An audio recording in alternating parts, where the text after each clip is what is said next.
দেখুন, প্রাথমিকভাবে তো ঘটনাটা শুরু হয় তার আগে থেকে, যখন ইঞ্জিনিয়ারিং ফ্যাকাল্টির একটি জিবি হচ্ছিল, মিটিং হচ্ছিল ওদের ইউনিয়নের সিগনেটারি কে হবে সেটা ঠিক করা নিয়ে।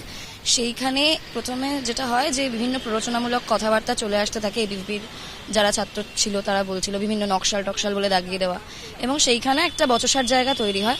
তারপর এবিভিপির একজন গবেষক নিখিল দাস, যে ওই যে ছাত্র নয়, ফলে ছাত্রদের জীবিতে তার থাকার কথা নয়, কিন্তু সে আসে এবং গায়ে হাত তোলে। পরে নাকি সেও অসুস্থ হয়ে আহত হয়ে হাসপাতালে ভর্তি হয়, এবং তারপর বিজেপির প্রচুর বহিরাগত লোকজন ক্যাম্পাসে প্রবেশ করে আর মারামারি শুরু হয়ে যায়।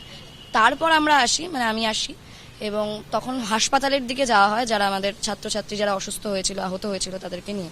প্রথমে আমরা শুনেছিলাম ছাত্রছাত্রী, পরে আমরা দেখলাম যে কাউকেই আমরা তাদের মধ্যে চিনি না, এবং তাদের মধ্যে অনেকে যারা অনেক বয়স্ক, মানে তারা ক্যাম্পাসের কেউ নয়, তারা আসছে আমাদের অরবিন্দতে আমরা বসেছিলাম, তারা আসছে। তখন আমরা সঙ্গে সঙ্গে অরবিন্দর ভেতরে ঢুকে যাই এবং তালা লাগিয়ে দেয় গার্ডরা, এবং তখন ওরা আসে এবং আগুন জ্বালায়। প্রথমে বিভিন্ন পতাকায় আগুন জ্বালায়, এমনি আগুন জ্বালায়। পতাকা থেকে যে ডান্ডা পতাকার, সেটা খুলে আমাদের দিকে ছুটতে থাকে, এবং আগুনের ফুলকি ছুটতে থাকে, জল ছুটতে থাকে। আমরা উপাচার্যকে ফোন করি, অন্য কর্তৃপক্ষকে ফোন করি, অধ্যাপকদের বলি যে একটু কথা বলতে তাদের সঙ্গে।